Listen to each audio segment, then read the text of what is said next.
Alors, on va vraiment faire de ce moment un moment, comment dire, soft. Ça ne va pas vous demander de réfléchir particulièrement, mais bon, je sais que vous êtes incapable de ne pas réfléchir. Mais voilà, faisons de ce moment un moment détendu. La première chose, c'est que l'engagement, ça ne va pas de soi. Ça ne va pas de soi pour au moins 2 raisons. La première de ces raisons, c'est que s'engager, ça a un coût. Et ça coûte parfois cher, très cher.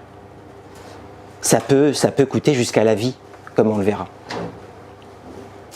La deuxième des raisons, c'est que on a spontanément... H ? Quand tu dis c'est un coût, tu parles d'argent ou aussi de... Ah non, je parle d'un coût humain. Je parle d'un coût humain. Ça peut être aussi de l'argent, mais j'avais pas en tête l'argent. J'avais vraiment en tête le coût humain que ça peut avoir. Et encore une fois, ce coût humain, il peut aller jusqu'à donner sa vie pour un engagement.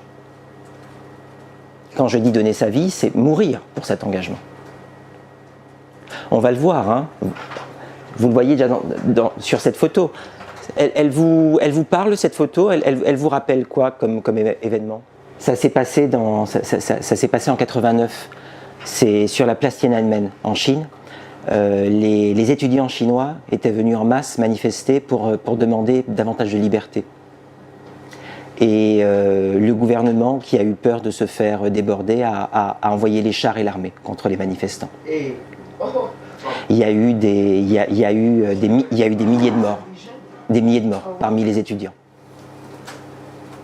Et donc, oui, on a parlé donc des manifestations de la place Tiananmen, et encore une fois, il y a eu des dizaines de milliers de morts. Et vous voyez, ce jeune homme-là, qui a disparu, hein, la photo a été prise, plus personne ne sait ce qu'il est devenu. Hein. Il a disparu. Alors on suppose que le pouvoir, avec tant d'autres, hein, l'a arrêté et l'a exécuté de façon sommaire. Donc cet étudiant c'est un sacré engagement quand même. Hein, il décide d'aller faire face aux chars pour que les chars s'arrêtent. De la même manière que beaucoup d'étudiants, pendant ces manifestations, ont essayé de fraterniser avec les militaires, les soldats, en leur disant on est vos frères, on est vos sœurs, on est vos cousins, vos cousines, rejoignez-nous. Mais bon, ça n'a pas, comment dire, les choses n'ont pas tourné ainsi. Pensez aussi, si vous voulez, aux révolutions du printemps arabe, qui ont, dans certains cas, dans le cas tunisien notamment, tourné favorablement pour les manifestants. Puisque dans ce cas-là, justement, les soldats qui avaient été envoyés contre les manifestants ont refusé de se battre. Donc, s'engager, ça a un coût. Alors évidemment, on est là dans un cas extrême. Mais s'engager, ça a un coût, en temps déjà. Il faut le trouver, le temps de s'engager, de s'investir, et c'est souvent au détriment d'autre chose. Ça a un coût en énergie, ça a un coût en intelligence. Et évidemment, ça a un coût aussi humain, parce que tout acte d'engagement va susciter des résistances. Et encore faut-il être suffisamment solide, notamment dans ses convictions, pour pouvoir supporter cette adversité qu'on va contribuer à soulever contre soi.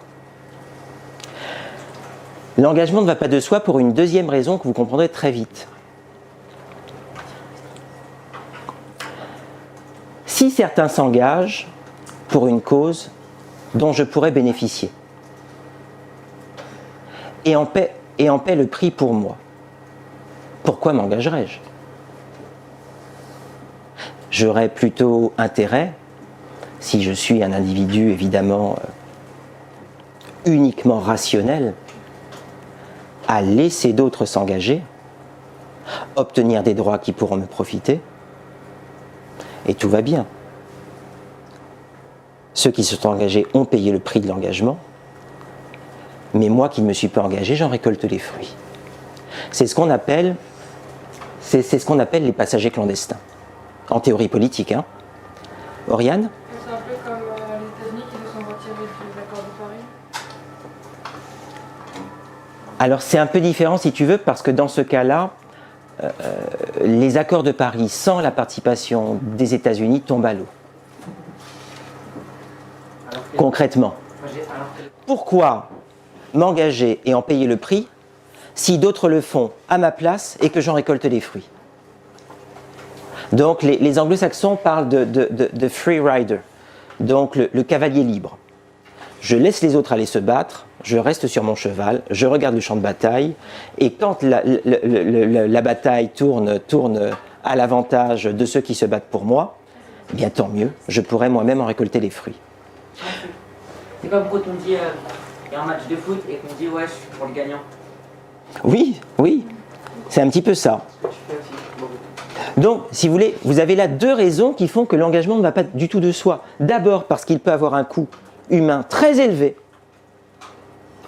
et d'autre part parce que quand il y a une action collective qui est menée et dont je peux récolter les fruits, je peux être tenté de me dispenser d'y contribuer.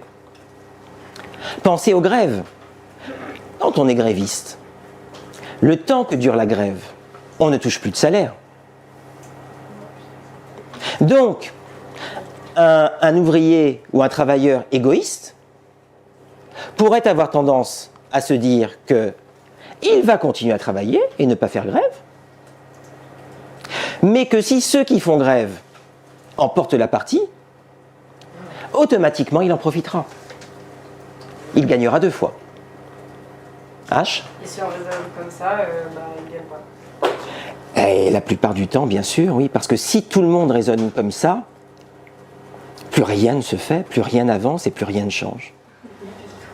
Quelles sont les grandes raisons de s'engager ? Il y a deux grands types de raisons. La première grande raison, c'est le souci de devenir acteur de la société, d'être utile. Et dans un cas, ça peut signifier contribuer à réparer les autres, entre guillemets, dans une approche un petit peu humanitaire, ou contribuer à émanciper les autres, dans une approche plus politique. Il y a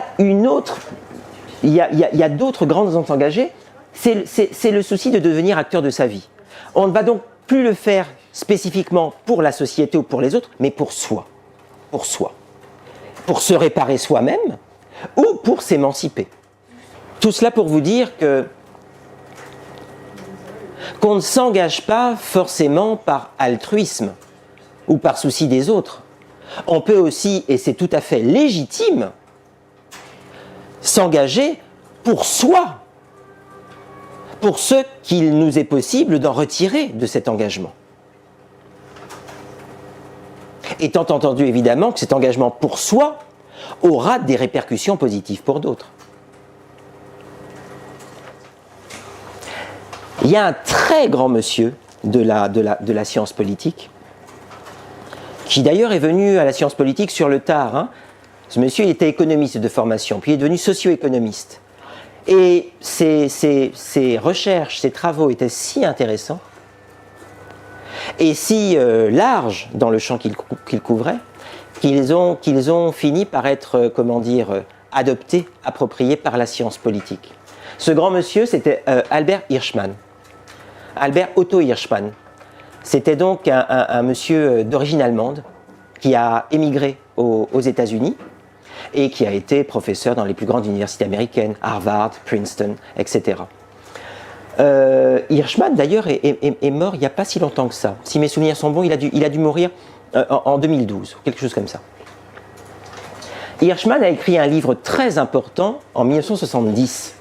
Ce livre s'appelait Exit, Voice and Loyalty. Dans ce livre, il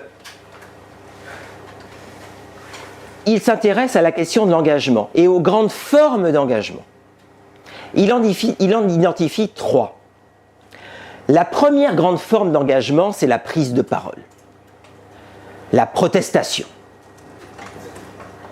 Voice. La deuxième grande forme d'engagement, c'est la rupture avec le système existant, ou la défection.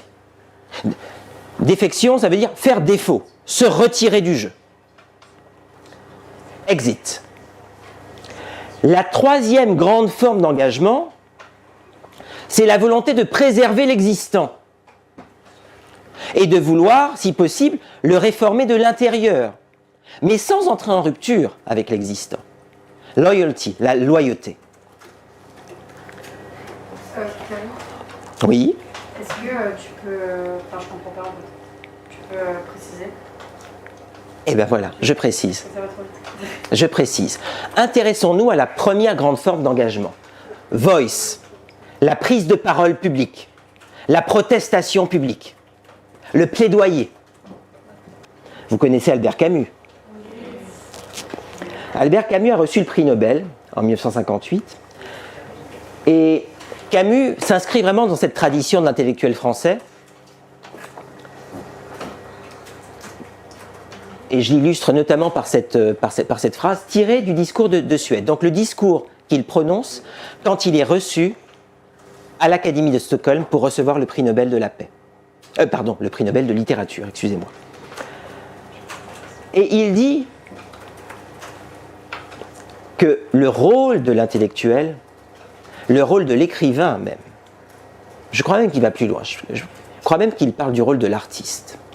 Il dit que ce rôle est de parler dans la mesure de nos moyens pour ceux qui ne peuvent le faire. En d'autres termes, le rôle d'un écrivain célèbre, c'est pour lui notamment d'être la voix des sans-voix, être la voix de ceux qui n'en ont pas. Et donc, si vous voulez, il y a plein de causes qui vont simplement consister à donner ou à rendre la parole à des gens qui ne l'ont plus. Si on pense par exemple au peuple premier, puisque c'est l'une des causes nombreuses qui ont pu être évoquées au cours de cette semaine. Les peuples premiers, vous en avez encore un certain nombre, en Afrique, en Asie, en Amérique du Sud, et ce sont malheureusement des personnes, des populations qui n'ont plus la parole. Un autre exemple très célèbre de voice, de protestation, de prise de parole, c'est évidemment Martin Luther King, qui a été le fer de lance du mouvement pour les droits civiques aux États-Unis dans les années 50 et 60, avant d'être, comme vous le savez, assassiné en 1968, je crois. Il est assassiné. La même année d'ailleurs, il y a un autre grand homme politique qui va être assassiné, c'est Robert Kennedy, le frère de John Kennedy, qui était ministre de la Justice à l'époque et qui concourait pour la présidence des États-Unis, pour le Parti démocrate. Robert Kennedy, Bob Kennedy, Robert Kennedy, qui va se faire lui aussi la même année que Martin Luther King. Ils étaient très proches d'ailleurs l'un de l'autre, assassinés.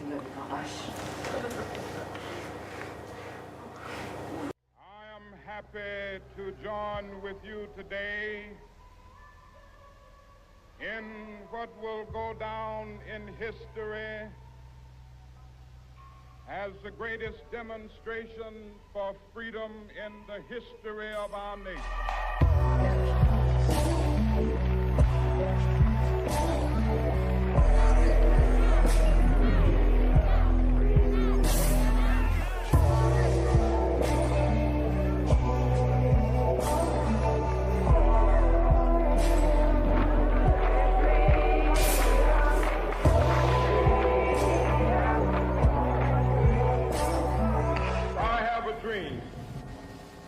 That one day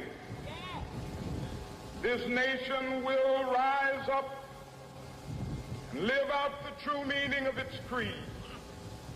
We hold these truths to be self-evident, that all men are created equal. I have a dream that my 4 little children will one day live in a nation where they will not be judged by the color of their skin, but by the content of their character. I have a dream today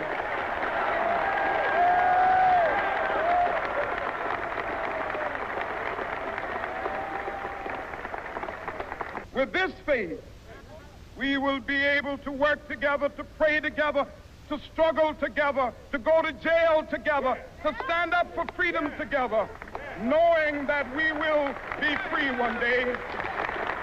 When we let it ring from every village and every hamlet, from every state and every city, we will be able to speed up that day when all of God's children, black men and white men, Jews and Gentiles, Protestants and Catholics, will be able to join hands and sing in the words of the old Negro spiritual, free at last, thank God Almighty, we are free at last.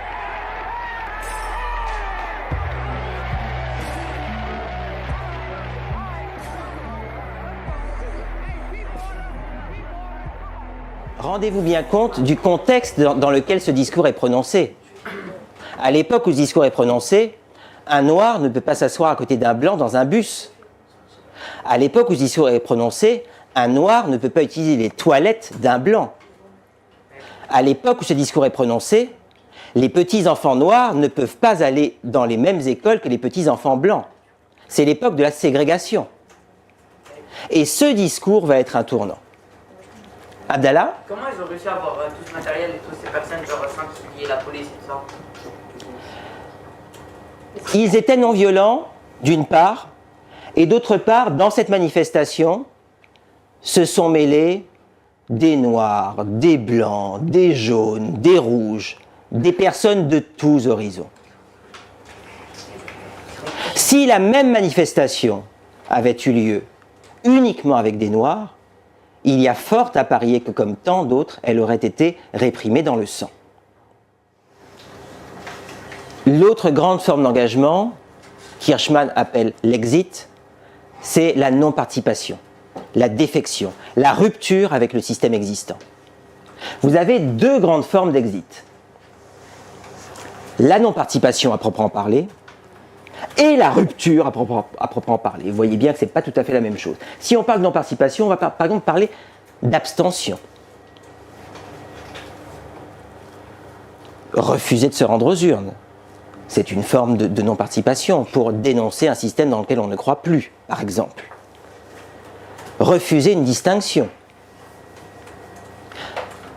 Une autorité me remet une médaille, je refuse de recevoir une médaille des mains de cette autorité. Pratiquer la politique de la chaise vide. Il y a une rencontre ou autre à laquelle je suis convié, à laquelle ma participation, ma présence est importante, je n'y vais pas et je le fais savoir. Ça peut être aussi le fait de récuser un choix qui a été pris.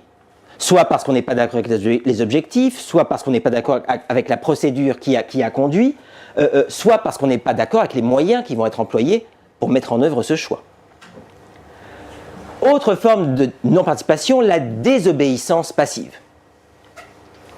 Par exemple, la grève. La grève, c'est vraiment, si vous voulez, l'action principale en ce domaine. Parlons par exemple de l'histoire du 1er mai. Le 1er mai, donc vous savez toutes et tous que c'est la fête du travail. Le 1er mai est né en 1886 aux États-Unis parce que le syndicat de l'époque, qui était né quelques années auparavant, l'AFL, avait décidé de descendre dans la rue le 1er mai, qui n'avait aucune signification particulière à l'époque, pour défendre les droits salariaux des ouvriers. Cette manifestation a été réprimée dans le sang. Du coup, la journée est restée une date marquante qui a été reprise d'abord aux États-Unis, puis à travers le monde entier, comme fête du travail, fête de la défense des droits des travailleurs. En 1891, en France, dans le Nord, à Fourmies, le 1er mai, il y a des manifestations d'ouvriers miniers, qui descendent dans la rue pour réclamer des droits, notamment le fait de travailler dans des conditions un peu moins pénibles, un peu plus supportables. De nouveau, la manifestation va être réprimée dans le sang et va faire des centaines de morts. Donc, vous voyez que la grève à laquelle on est habitué aujourd'hui, est née quand même dans des circonstances historiques extrêmement dures. Et on oublie peut-être que faire grève n'est pas un acte anodin. Des personnes l'ont payé de leur vie dans l'histoire. La désobéissance passive, ça peut être aussi, par exemple, l'objection de conscience. Dans les pays où il y a service militaire, vous avez dans toutes les générations des personnes qui refusent de faire leur service militaire en objectant leur conscience, en objectant le fait qu'ils refusent de porter une arme qui pourrait potentiellement servir à tuer quelqu'un d'autre, par exemple. Vous avez enfin, parmi d'autres formes, le sit-in. Vous savez ce que c'est un sit-in? On refuse de bouger. C'est ça, on refuse de bouger, on va s'asseoir, si possible dans un endroit assez passant, et on va tout bloquer, pour être entendu, pour être écouté, pour que les revendications que l'on porte soient entendues. Vous avez une troisième forme de non-participation, qui là va passer par la non-consommation, le non-achat, qui est le boycott. Par exemple, boycotter des produits particuliers. Par exemple, boycotter des entreprises particulières. Par exemple, et je te donne la parole tout de suite après, boycotter des institutions. Une grande figure de l'exit, une grande figure de la non-participation, c'est Gandhi, puisque son engagement a mêlé, pour ainsi dire, toutes les formes de la non-participation. L'abstention, la grève, le refus de toute distinction, puisque Gandhi a été très souvent sollicité par la couronne britannique pour être décoré. À l'époque, évidemment, où l'Inde était une colonie anglaise. Et Gandhi a toujours refusé de se prêter à ce jeu. Gandhi a toujours refusé d'accepter toute reconnaissance d'un pouvoir qu'il ne reconnaissait pas lui-même. La démission de poste, il l'a aussi beaucoup pratiqué. La désobéissance passive, nombre d'exemples dans l'histoire de la décolonisation indienne. Le boycott également, boycott notamment de tous les produits d'origine anglaise. Sibylle ? Mais la marche du sel, c'est un boycott ou pas? La marche du sel, c'est une grande manifestation qui va s'étaler sur des jours et des jours, puisque les manifestants, qui sont des centaines de milliers, vont faire des centaines de kilomètres pour accéder à un grand marais salant en Inde et récolter leur sel eux-mêmes. Sel qui, évidemment, à l'époque, était un élément important, essentiel. Et très cher, comme le dit Jess. Gandhi va être un apôtre jusqu'à la fin de ses jours de la non-violence. Au nom de ce que les jainistes, donc la religion que pratiquait Gandhi, au nom de ce que les jainistes appellent l'ahimsa. L'ahimsa, c'est la non-violence et le respect de toute vie pluri- ou multicellulaire, et le fait de ne causer dommage ou blessure à personne, à aucun être vivant. Il y a aussi un autre élément qui était au cœur du combat de Gandhi, c'est le concept de Swaraj. Le Swaraj, qu'est-ce que c'est l'autodétermination. C'est la libre détermination des gens à disposer de leur vie et de leur gouvernement. Donc, comme on le disait, boycott des produits anglais, et puis une initiative qui a eu une immense résonance et qui a en plus eu le mérite d'associer les femmes indiennes au combat pour la décolonisation, alors que c'était une affaire d'hommes jusqu'alors.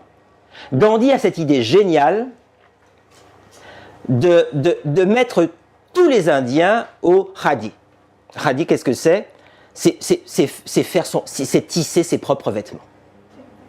De manière évidemment à se passer de tous les vêtements qui vont être fabriqués de façon industrielle à Manchester, à Liverpool ou ailleurs. Et cette idée toute simple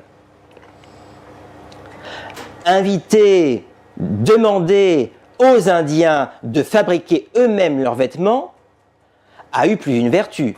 Non seulement d'élargir le combat actif aux femmes, qui représentent quand même plus de la moitié de la population indienne, à l'époque en tout cas, et également évidemment se passer d'un produit fondamental, le vêtement, qui était très très très largement issu des manufactures britanniques.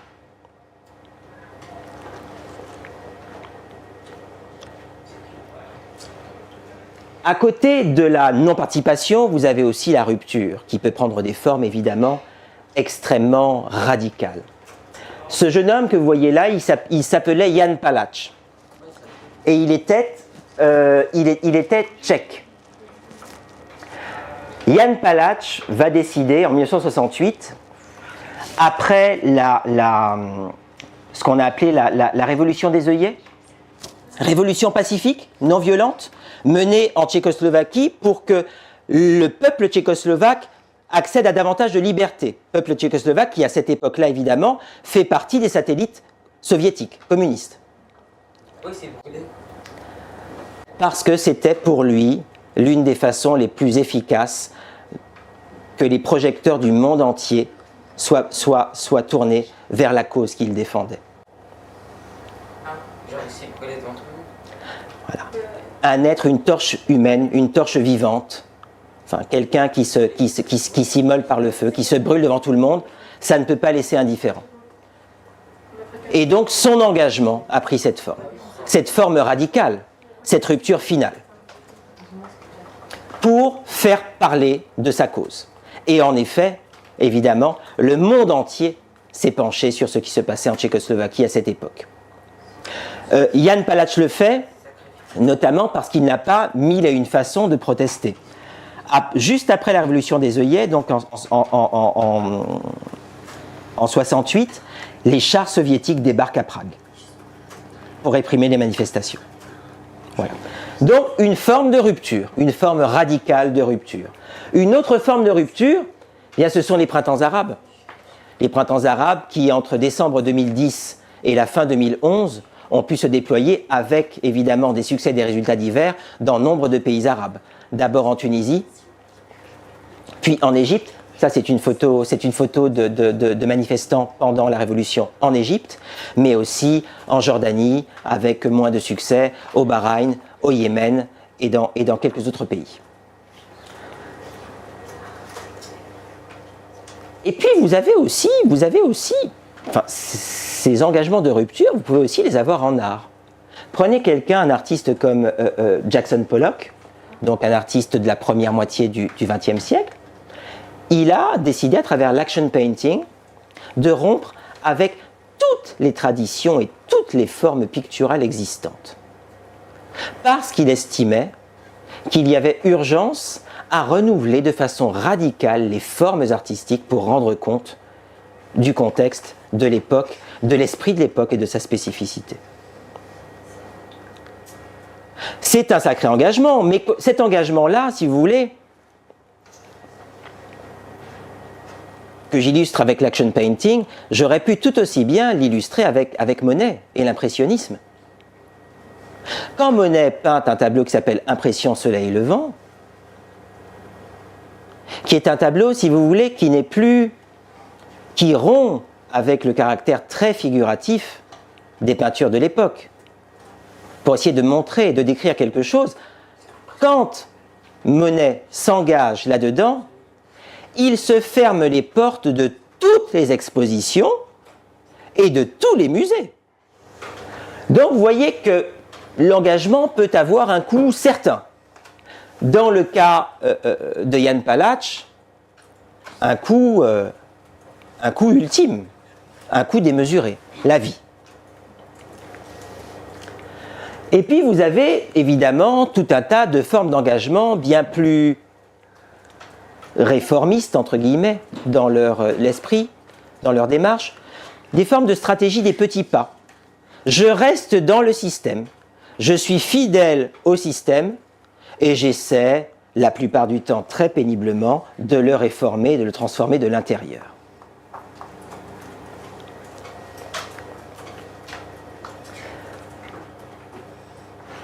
À travers, si vous voulez, tous ces engagements, se pose nécessairement la question de la violence et de la non-violence, évidemment. Et en fait, pour ce dernier point, je voulais vous parler de quelques couples historiques. D'accord. Quelques couples historiques qui ont porté une même cause avec des moyens radicalement non violents. Par exemple, la lutte pour les droits civiques aux États-Unis a été portée tout autant par Martin Luther King que par Malcolm X, mais selon des modalités radicalement différentes, et notamment dans leur rapport à la violence. Martin Luther King, pasteur, comme vous le savez, était un apôtre de la non-violence, très très très inspiré d'ailleurs par Gandhi.